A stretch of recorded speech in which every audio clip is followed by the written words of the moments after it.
Today we are going to present you an interesting and thought-provoking theatrical performance.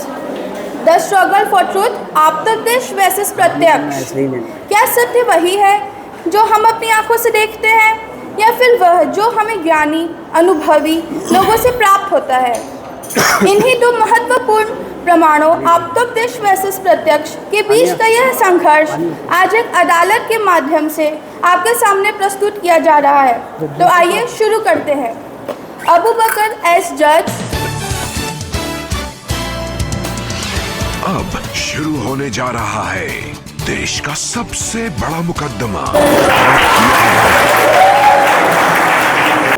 ताकिबुल as advocate 1,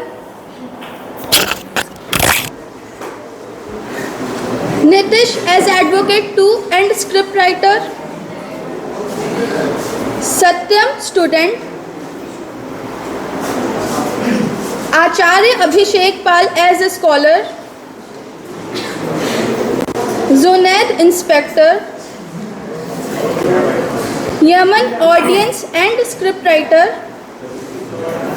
Harshit scientist, me S narrator. पेश है scene 1 अदालत की शुरुआत, जहां एक अदालत में यह निर्णय लिया जाएगा कि सत्य को जानने का सही आधार क्या है। My lord, मुझे एक क्वेश्चन है, my lord। Please make your silence, please keep silence। बढ़िए। तकीबुल जी, मैंने सुना था कि आप वरिष्ठ वकील हैं, सुना था, लेकिन जिस तरीके का आपका रवैया है, अदालत की बिना परमिशन के आप बात शुरू कर दे रहे हैं, ये अदालत की तौहीन है। आइंदा इस बात का ख्याल रखिएगा, दोबारा बताएंगे नहीं। आज का मामला बहुत ही संगीन है। आज का मामला बहुत ही दिलचस्प और गहरा है। सवाल यह है कि आप्तोपदेश या प्रत्यक्ष यानी सत्य जानने का आधार क्या है।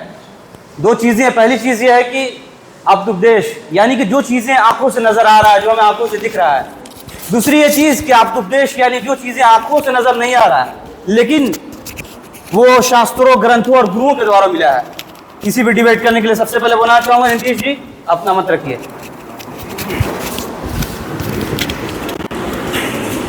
जैसा मैं ये कहना चाहूँगा कि प्रत्यक्षम किम प्रमाणम, यानी जो आंखों से दिख रहा हो उसे साबित करने के लिए किसी प्रमाण की जरूरत नहीं होती। दुनिया इस अंधविश्वास में जी रही है क्योंकि आप्तोपदेश के कारण लोग कुछ समझ नहीं पा रहे कि क्या प्रत्यक्ष है और क्या ये है। मैं अपनी बात को और अच्छी तरह से साबित करने के लिए इंस्पेक्टर जुनैद को बुलाना चाहूँगा। Yes sir, inspector Junaid sir, हम जब किसी अपराधी वाली जगह पर जाते हैं तो हम यह नहीं देखते ही पुराने ग्रंथों और मान ग्रंथों में क्या लिखा है। हम फोन के दबे और फिंगरप्रिंट देखते हैं, जो कि प्रत्यक्ष प्रमाण है। यदि मुझसे भी कहने लगे कि चोर पूर्व दिशा से आएगा तो मैं नहीं मानूंगा जब तक कि मैं कुछ सीसीटीवी कैमरा और फिंगरप्रिंट ना देख लूँ। Objection my Lord. इंस्पेक्टर की बात सुनने में सही लगती है पर बात अधूरी है। क्या इंस्पेक्टर ने खुद का डीएनए अपने आंखों से देखा? नहीं, बिल्कुल नहीं देखा होगा। उन्होंने किताबों में पढ़ा, विशेषज्ञों की बात मानी। यही तो प्रत्येक उपदेश है। इसी को तो आप्तोपदेश कहते हैं। इसको आप्तोपदेश को और सही साबित करने के लिए सबसे वरिष्ठ आचार्य अभिषेक जी को बुलाना चाहूँगा। आए और अपनी बात को साबित करें। माय लॉर्ड, आप्तोपदेश का मतलब। अरे अभिषेक आचार्य जी, आपको क्या लग रहा है मैं खैरी बना रहा हूँ? मैं सैनिटाइज कर रहा हूँ, इसके मतलब नहीं समझिए कि मैं आपकी बातों को नहीं सुन रहा हूँ। बड़े गौर से, बड़े ध्यान से आपकी बात सुन रहे हैं। आप जारी रहिए। ओके माय लॉर्ड, आप्तोपदेश का मतलब केवल पुरानी किताबों का ज्ञान नहीं है। आप्तोपदेश का मतलब ऋषियों, मुनियों, आचार्यों द्वारा दिया गया हुआ सत्य वचन है। जैसे कि न्यूटन ने ग्रेविटी की खोज की, क्या उसका प्रत्यक्ष प्रमाण है? नहीं है, बस हम मानते हैं। वैसे ही बिना आप्तोपदेश के हर एक बच्चा आग में हाथ डालकर देखता है कि आग जलती है, तो क्या हम सब चीज़ों को जलाकर देखेंगे कि वो जलती है? लेकिन आचार्य जी, आप लोग भी तो इंसान हैं, गलतियाँ तो इंसान से ही होती है। गैलीलियो के ज़माने में आप लोग कहा करते थे कि पृथ्वी स्थिर है, लेकिन प्रत्यक्ष प्रमाण टेलीस्कोप ने तो उसे गलत साबित कर दिया।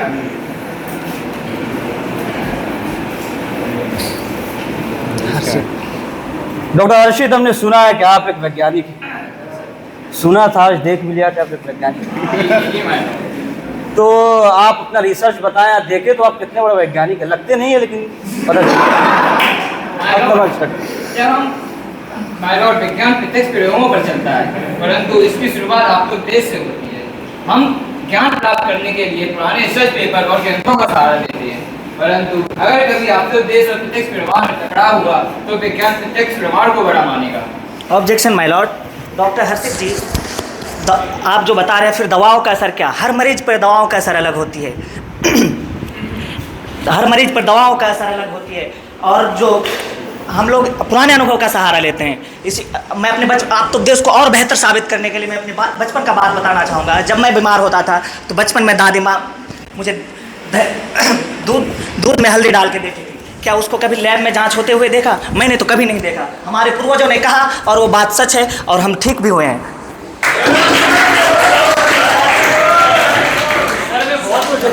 मैं जो क्लास में पढ़ता हूँ वो आप तो उपदेश, और जो लैब में करता हूँ प्रत्यक्ष, इन दोनों के बगैर मेरी पढ़ाई अधूरी है।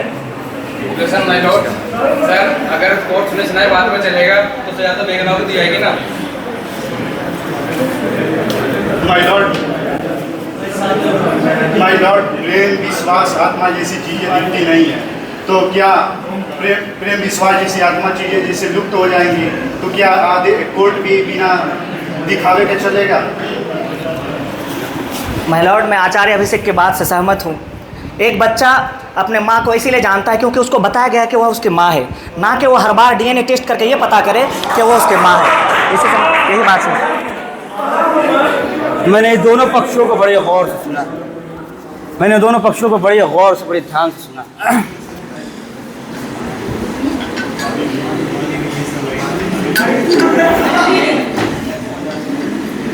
क्या कह रहा था? असल क्या हुआ कि मैं घर से जब निकला तो बादाम खाना लगता, अभी हमारी तरफ प्रोटीन ले रहे हैं, ज़्यादा मत लीजिएगा, नुकसान होगा। मैंने दोनों पक्षों को भी बड़े गौर से, बड़े ध्यान से सुना। सुनने के बाद इस नतीजे तक पहुंचा हूं कि आपतुपदेश प्रत्यक्ष प्रमाण विज्ञान की बुनियाद है। प्रत्यक्ष प्रमाण विज्ञान की बुनियाद ये हमें वर्तमान में जीना सिखाती है, लेकिन ये बात भी हमें नहीं भूलना चाहिए कि दूसरी तरफ आपतुपदेश व सीढ़ियाँ जिस पर चढ़कर मानव जाति ने सालों का ज्ञान सुरक्षित रखा है। इसीलिए मैं कहना चाहूँगा कि अगर हम हर चीज़ खुद प्रत्यक्ष अनुभव करने बैठेंगे तो हम कभी प्रगति तक नहीं पहुँच पाएंगे, कभी आगे नहीं बढ़ पाएंगे। लेडीज़ एंड जेंटलमैन, फैसला को सुनाने से पहले मैं आपको कहना चाहूँगा कि दोनों चीज़ें ही ज़रूरी है, किसी एक को हम छोड़ नहीं सकते हैं। सब तक पहुँचने के लिए दोनों चीज़ें अनिवार्य है, दोनों चीज़ें ज़रूरी है। इसलिए अदालत की कार्रवाई यहीं पे ख़त्म की जाती है, यहीं पे समाप्त की जाती है। शुक्रिया।